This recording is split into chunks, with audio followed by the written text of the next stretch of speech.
In 330 BCE, Rome's first Christian emperor, Constantine the Great, moved the capital of the Roman Empire from Rome to the distant city of Byzantium and renamed it after himself, Constantinople. Constantine also legalized Christianity, which had previously been persecuted in the Roman Empire. Today's lecture will cover the rise of early Christian art in the Eastern Empire. Let's take a look at a brief timeline of Byzantine history. Starting with the early Byzantine period, 527 to 726 CE, so roughly 200 years. This is the golden age of prosperity, where Christian art rises to its zenith and monumental architecture on a massive scale unfolds at the site of Constantinople. This period ends, of course, with iconoclasm, that is, the destruction of religious iconography in churches and monuments, books, scrolls, and diptychs. And so the idea behind iconoclasm is that the Word of God is more important than the image of God, which is created by man. So to help parishioners focus on the Word rather than the images are chiseled, scratched, and torn from their places in Byzantine art. Next, we have the Middle Byzantine period, 843 to 1204 CE.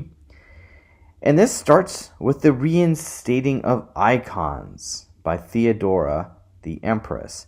And it ends, of course, with Christian crusaders taking the city. This is typically the question students have is, what are crusaders doing sacking the city of Constantinople? Well, the crusaders had come to the Holy Land looking for a fight, and of course, when they were done, they went to Constantinople to find their wealth and well-being, and so it was not necessarily on purpose, but definitely an accident that we have the crusaders taking the city. Now, we end with the late Byzantine period, 1205 to 1453 CE, and we see those Christian invaders eventually ousted, and again, we return to a time of prosperity. This ends, of course, with the invasion of the Ottoman Empire in 1453.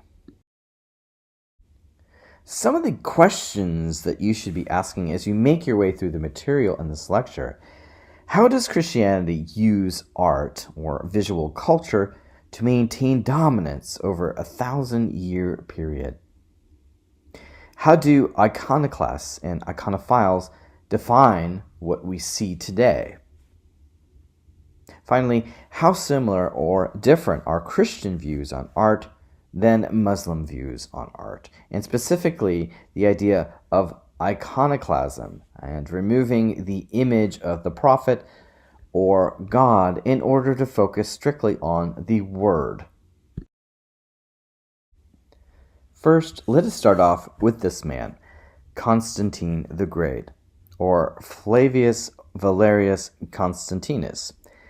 He was a Roman emperor from about 306 to 337 CE and born at Naissus in Dacia. He was the son of Flavius Constantinus, an Illyrian army officer who became one of the 4 emperors of the Tetrarchy, whose statue we've seen earlier. His mother, Helena, was Greek and of low birth. Now, Constantine earned his stripes, so to speak, by serving the emperors Diocletian and Galerius, campaigning in the eastern provinces against barbarians and the Persians. Eventually, he was recalled to the west in 305 to fight under his father in Britain. And after his father's death in 306, Constantine was acclaimed as emperor by the army at York.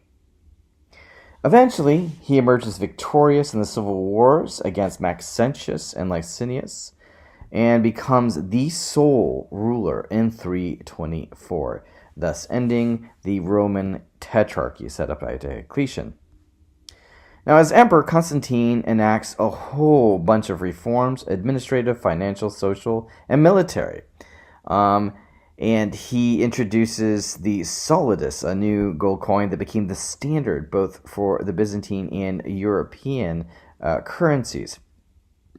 So we hear about Constantine being Christian, right? But he spent most of his life still as a pagan. And as a matter of fact, it is believed he only converted to Christianity upon his deathbed.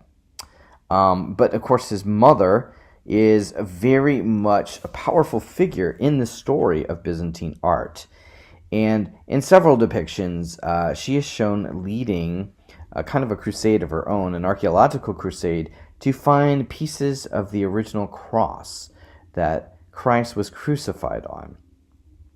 Now, the age of Constantine is marked by a history of the Roman Empire, which is a separation.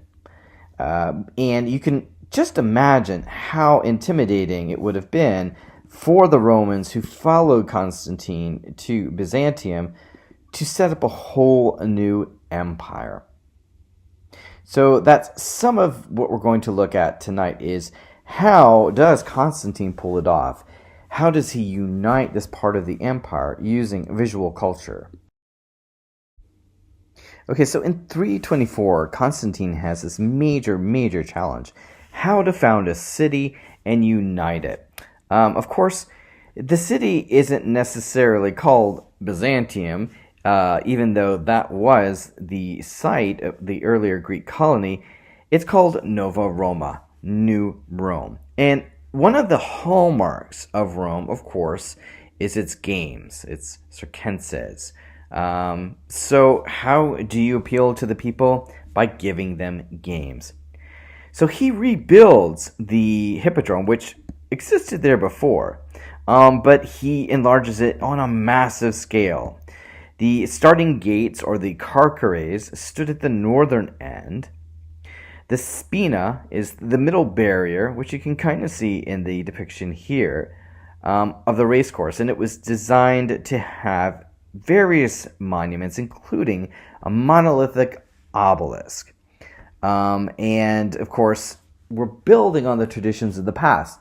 So if I put an obelisk in the middle of my racecourse, I'm linking myself to the ancient Egyptians and to that hallowed history.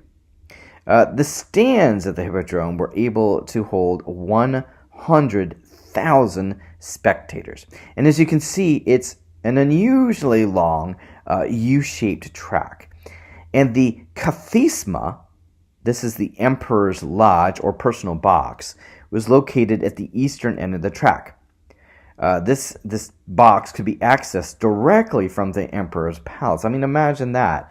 You've got front row seats. All you have to do is wake up in the morning and go watch the races.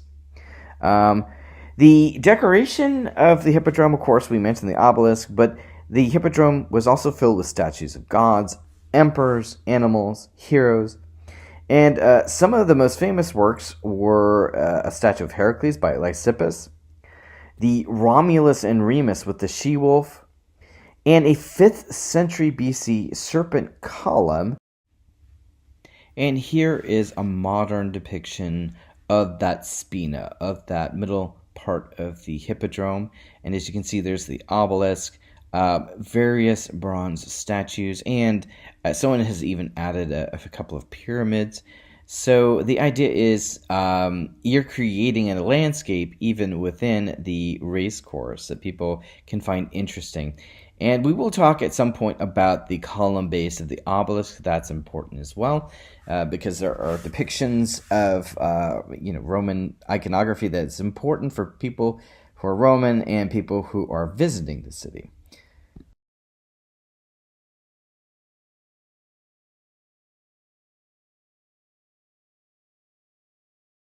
One of the few surviving examples of Byzantine art from the pre-iconoclastic period is this diptych.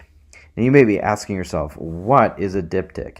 It's not something you stick in your car engine to test the oil levels. A diptych is any object with two flat panels that form a pair, and they're often attached by a hinge or a series of hinges. And It probably makes sense. You think of the modern day notebook, right? Or even a suitcase that opens up like this. In ancient Rome, schoolboys would have these kinds of notebooks where they were wood, and on the inside you would have sheets of wax inset, and then you would do your exercises, writing out your sentences, practice sentences, and then you would wipe the wax clean when you were done. Now, this particular piece, the Barberini ivory, is a Byzantine ivory leaf from late antiquity, and we think probably the first half of the 6th century, and it is attributed to an imperial workshop in Constantinople. And while the emperor is usually identified as Justinian, there are some scholars who believe it could have been Anastasius I or even Zeno, so other Byzantine emperors. Interestingly enough, it's linked to Queen Brunhilde of Austrasia. On the back, we have a list of names of Frankish kings, all related to Brunhilde.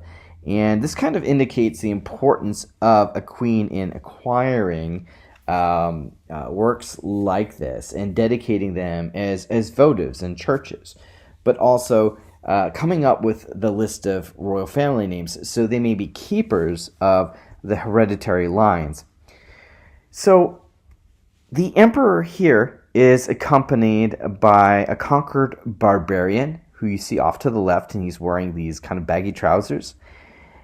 Below the emperor, underneath the horse, we have this crouching allegorical figure, probably representing a territory that's been conquered or reconquered.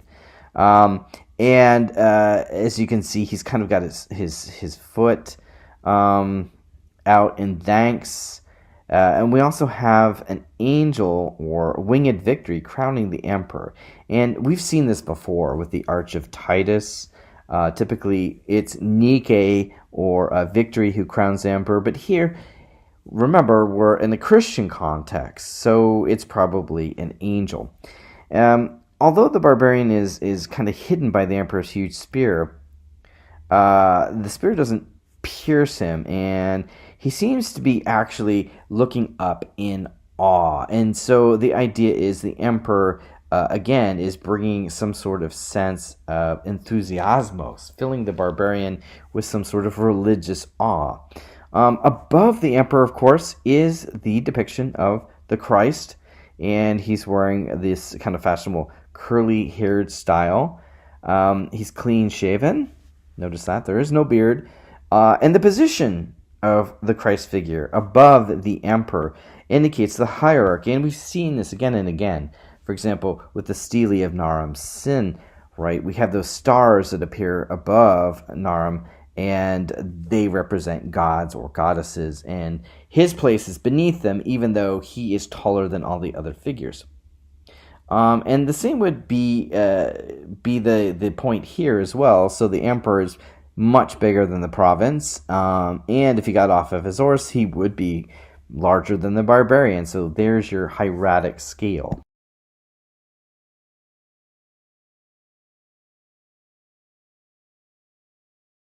Now, you might find it surprising that one of the most important surviving examples of early Christian Byzantine architecture in the world isn't actually in Constantinople, but at a city in Italy called Ravenna. The church in question, the Church of San Vitale, was begun by Bishop Ecclesias in 526 CE, when Ravenna was under the control of the Ostrogoths. It was eventually completed by the Bishop of Ravenna, Maximian, in about 547, preceding the Byzantine Exarchate of Ravenna. What's really interesting about this church is it's octagonal in design, and it combines a whole bunch of Roman and Byzantine elements. Let me explain. So the dome, which is round, recalls things like the Pantheon, or even some baths in Campania, some bathhouses. We also have the shape of certain doorways and stepped towers. Obviously, the Roman arch is in place, but we also have some Byzantine elements. For example, a polygonal apse We have capitals that look Byzantine, so not just Corinthian, but really ornate, narrow bricks, and a very, very early example, as you can see here, of flying buttresses, which, as we know, are used to distribute weight from the tops of the buildings down along the sides. So if you can't do it inside, you take the additional weight and you distribute it outside using the buttresses. This allows you to build walls taller and pierce them with windows, allowing for more light. So you can already see the interest in creating these very sacred spaces early on. So the church, of course, is known for its famous mosaics. And these are some of the best mosaics preserved in the world. They date to the period of the Emperor Justinian, and they show a little bit about him and his Empress Theodora. Now, how mosaics are created is an art form unto itself. So we use tiny squares of stone called tessera, or tesserae if they're plural. These are usually scored using a chisel and then cut. And various colors are put together based on the image or the what you want to produce. But we also have glass tessera, which have gold foil attached to the backs of them. And so the idea is that you are going to catch the light in a lot of these spaces and reflect it using the gold foil, creating, again, a really kind of otherworldly, heavenly experience on Earth. And here's just a ground plan of San Vitale, and as you can see, there is the octagon from the outside, and once you walk into the interior space, you have a central domed area, which is where the altar is located. You also have this ambulatory, from the Latin ambulare, to walk around. So you can walk around and see the various rituals as they're being performed. And of course, you have a couple of towers off to the sides in the exedras, and there are stairs leading up to these.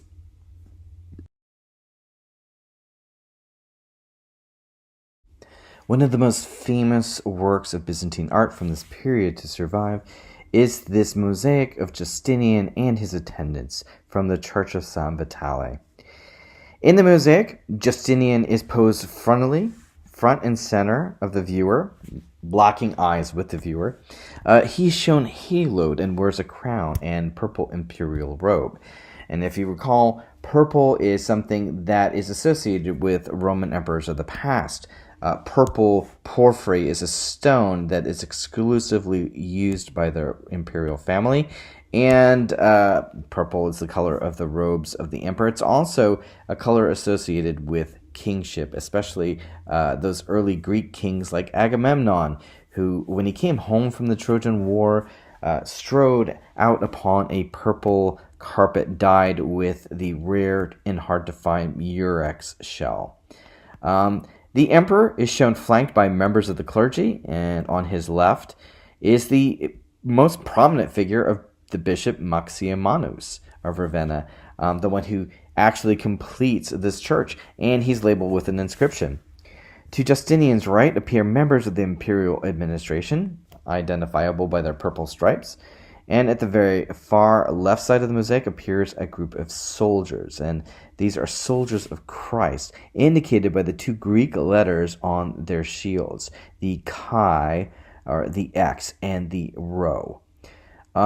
This mosaic really establishes the central position of the emperor as the power of the church and the power of imperial administration, and of course, the military.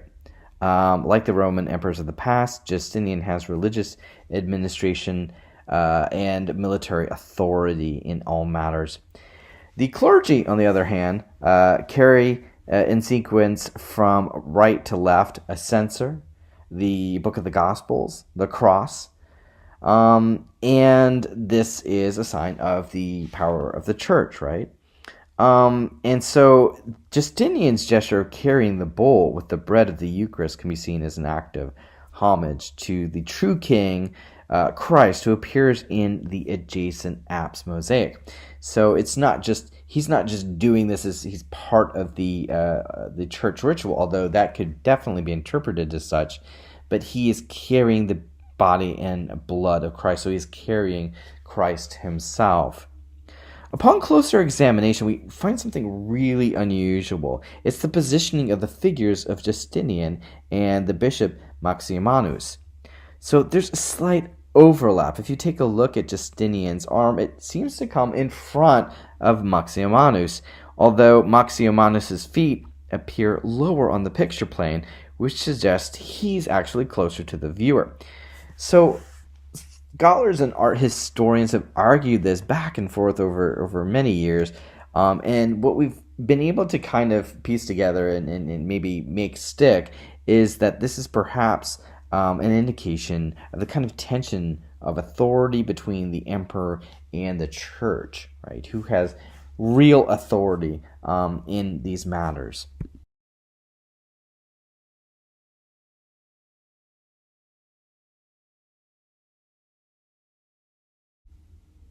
On the left wall of the apse at San Vitale is another amazing mosaic representing the Empress Theodora bearing offerings to Christ during a church ceremony.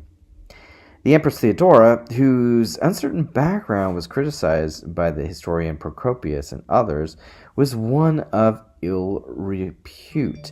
It is believed that she was an actress and even possibly a prostitute.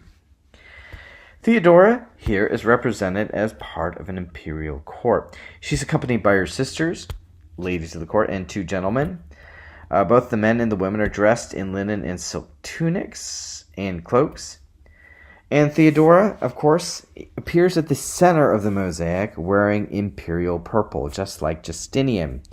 She is shown with a halo, signifying her divinity on earth, and she is set against a shell niche, which is really kind of interesting because this is an architectural element we see associated with ancient goddesses, pagan goddesses such as Aphrodite or Venus. Theodora is crowned with a halo, but her position in the mosaic shows that her status is as co-regent to Justinian, right? So same placement. She has richly decorated attire, but also jewels, a string of pearls, which were believed to have special powers to prevent sickness. They're also hanging down from her crown. The bowl that Theodora is holding tilts forward. It makes us think that something is about to spill out on top of us. The blood of Christ, possibly. The mosaic lacks a kind of naturalism that we would come to expect in a lot of ancient sculpture, but here in the mosaic, the patterns and repetitions bring unity, the idea of unity and continuance, stability. The gazes of the women and the men are not directed towards the viewer, although Theodora's is. But these viewers look at Theodora, expecting guidance from her. Notice that there are no real shadows in this composition, and we can see that the figures are moving from left to right towards the entrance of the church. The abundance of gold, tessera, the gold foil that is behind the glass, is significant because it's symbolic to Christ's self-proclaimed role as the light of the world. And so people coming into the Church of San Vitale with the various lighting sources would catch that light. It would gleam and show up these figures even more.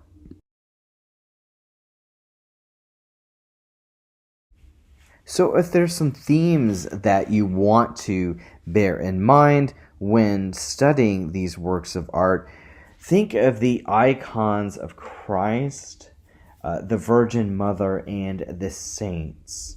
Obviously, Justinian and Theodora are trying to depict themselves in a similar kind of fashion as saints and the Christ figure with the halo behind them.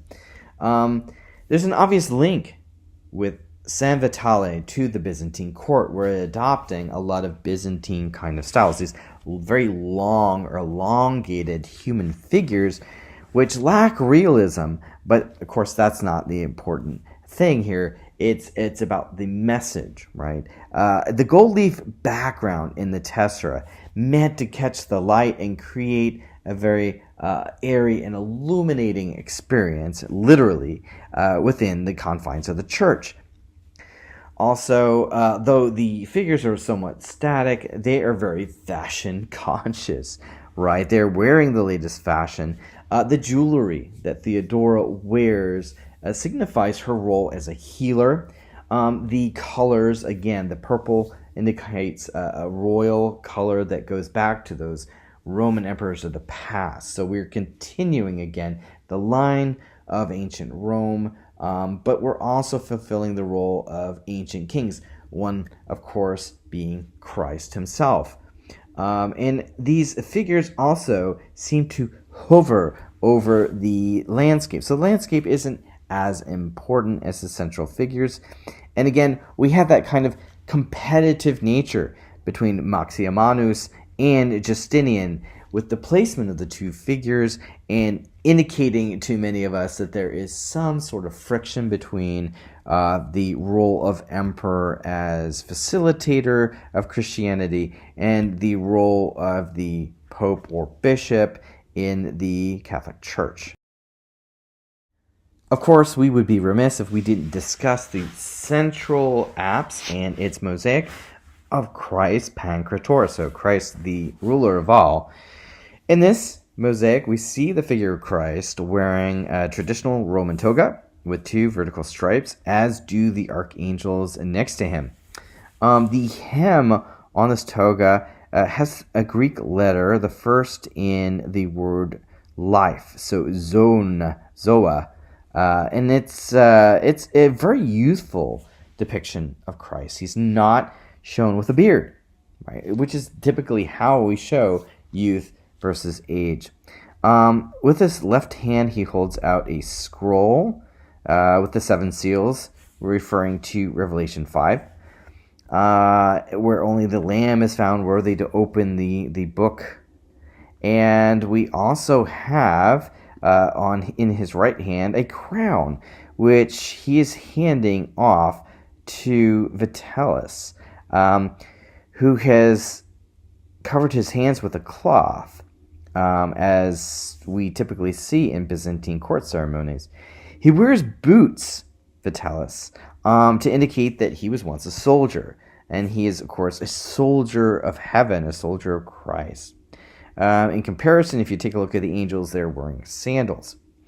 The figure all the way on the right, wearing the pallium, is the Bishop Ecclesias, and he is the one who builds this basilica. He has covered hands as well, and he offers a new church to Christ. That is what he's holding as a model of the church.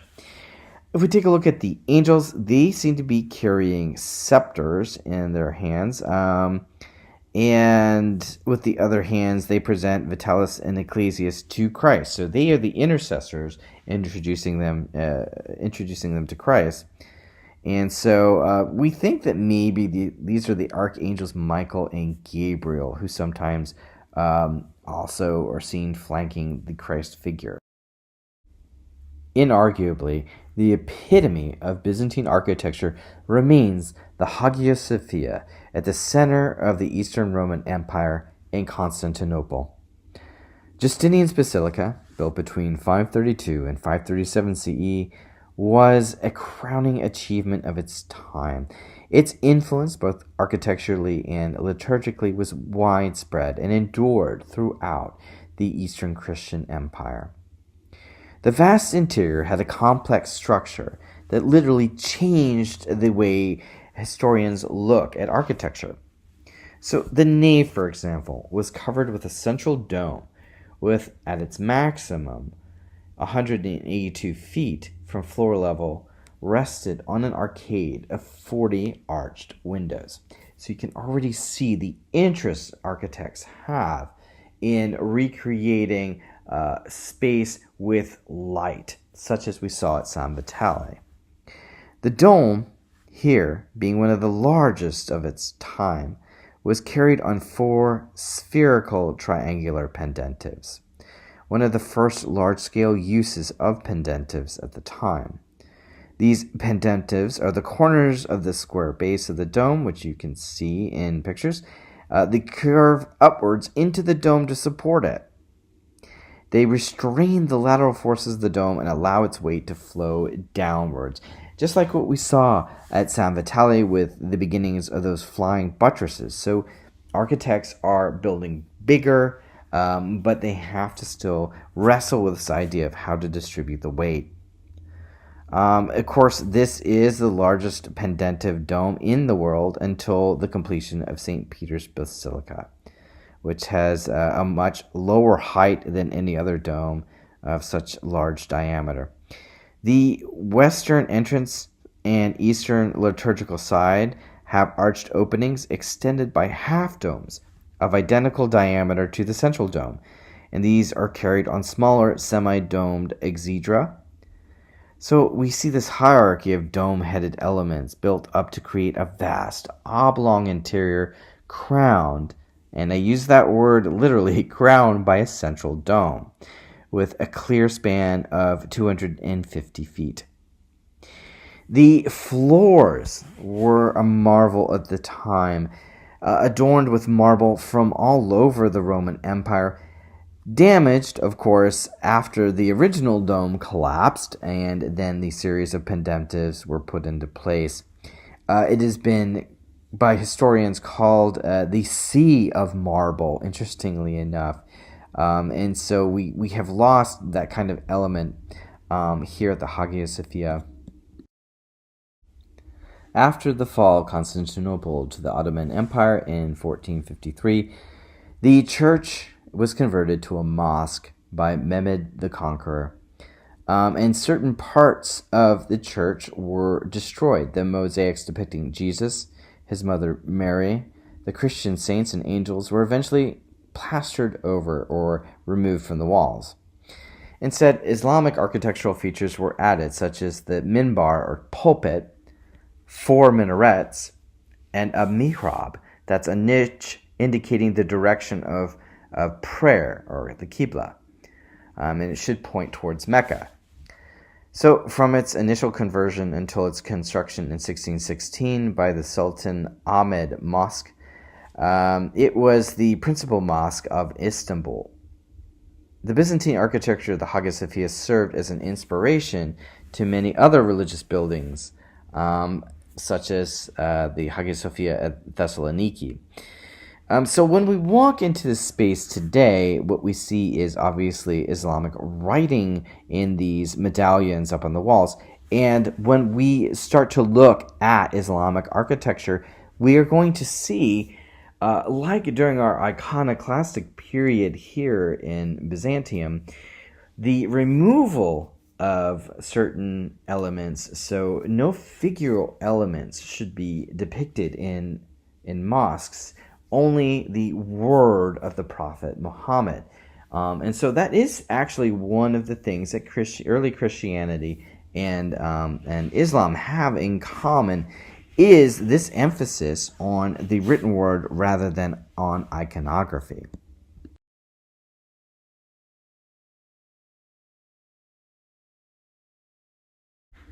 And so when we're discussing iconoclasm in Byzantine history, we're really talking about 2 specific episodes. The first iconoclasm existed between 726 and 787 CE.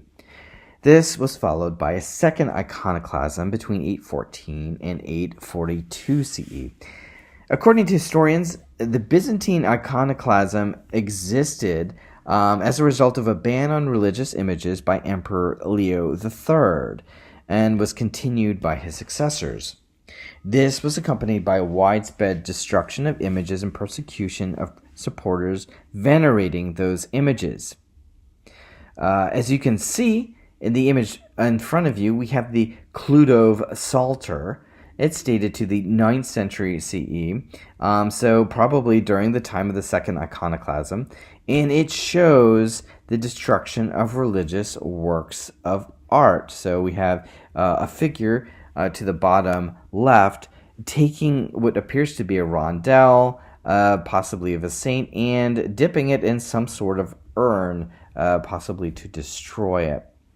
Now, how do we wrap our heads around what's going on? Well, we know that Christian worship by the 6th century had developed into a clear belief system that followed the intercession of saints. So the idea was that in order to obtain the blessings of divine favor, Christians had to approach an intermediary, such as a saint, to ask for this kind of blessing. And so they're kind of turning their backs on worshiping the Virgin Mother as Theotokos, the birth giver of God, or Mother of God, and instead turning to these intermediaries who are typically men.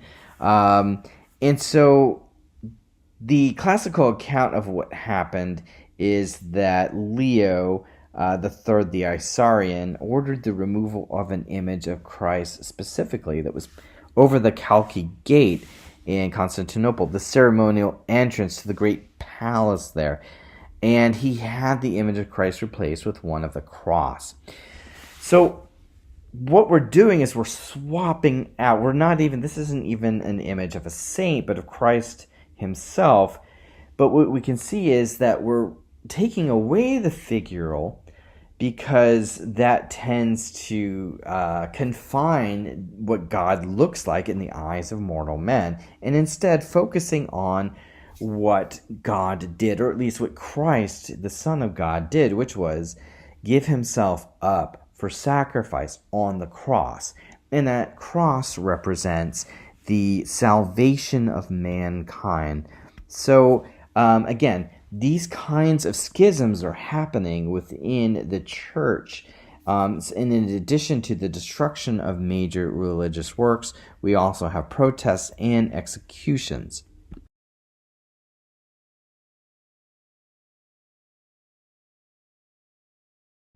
Coming out of the iconoclastic periods of Byzantine history, we have a return to this interest in figural representations in art. And this really comes to the fore with the Harborville triptych. And so before, we've talked about what a diptych is, and a triptych isn't much different. It's just an extra panel. So 3 panels brought together using a series of hinges. And this is dated to about the middle of the 10th century CE, and it's made from ivory, which is an exotic material. It has to be imported. Elephants are not roaming around Turkey. So what we see when we look at this with special scientific instruments is traces of color. So this once would have been a very, very brightly colored kind of personal portable shrine. It's regarded as one of the finest and best preserved of a Romanos group of ivories. This comes from a specific workshop in Constantinople connected with the imperial court. So this would have been worshipped or used for devotional worship by someone belonging to that court. The left leaf of the top panel shows Saint Theodora the recruit and Saint Theodora the general. The middle leaf, bottom panel, shows the Apostle James, John, Peter, Paul, and Andrew. The right leaf, top panel, shows St. George and St. Eustace, while the right leaf, bottom panel, shows St. Demetrius and St. Procopius. In the rondelles, we have St. Philip the Apostle and St. Pantaleon. Now, the central panel at the top shows the figure of Christ seated on his throne, with John the Baptist on his right and the Virgin Mother on the left. And this is another example of the kind of intercession. So John the Baptist and the Virgin Mother would be intermediaries for you approaching Christ for some sort of help, asking for some sort of special prayer or help. And so we call this scene a deesis, a supplication scene. So they supplicate themselves before Christ.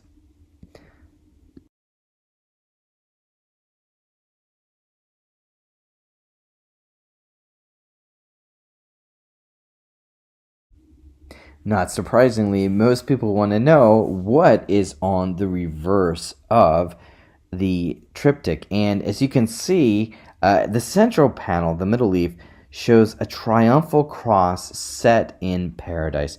We have two trees of life on either side and an inscription, Jesu Christos Nika, Jesus Christ the Victor.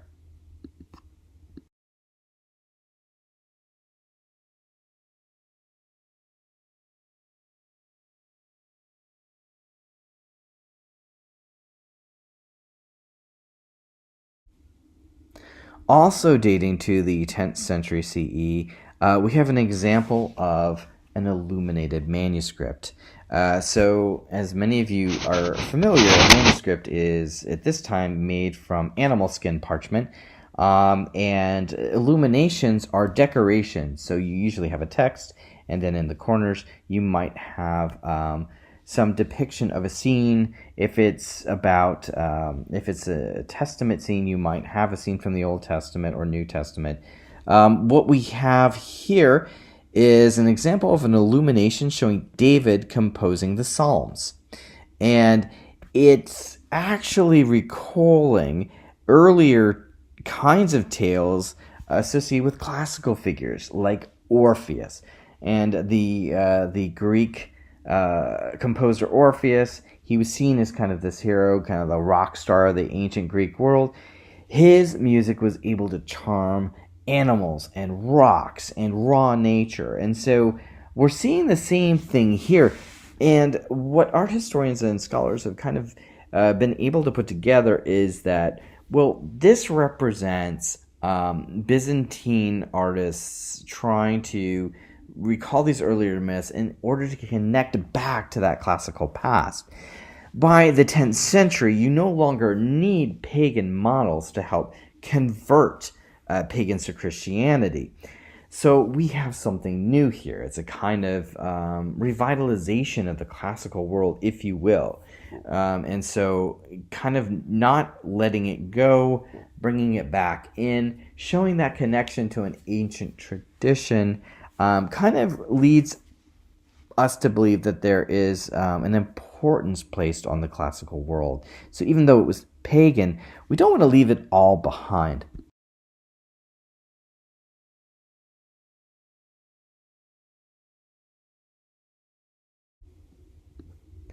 This casket with warriors and dancers shows that, again, the Byzantine Empire was not as far removed from its classical roots.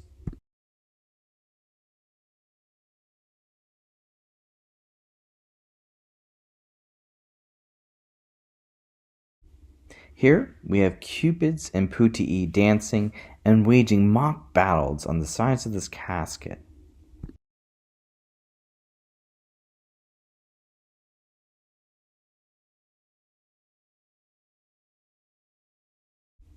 And on the lid of this casket, we find additional cupids or putii as they are trying to tame what appears to be a female panther. This kind of imagery recalls the ancient god of wine, Dionysus, the pagan god, who rode on the back of a panther. And sometimes he was accompanied by cupids who are shown in various positions, crushing grapes or filling up wine pitchers. And so we find the scroll work around the cupids or putii reminiscent of that theme as well. During its almost 1,000-year span, Christian art flourished during the Byzantine era, and Constantinople, a city that sat at the crossroads of trade, helped play a role in that development.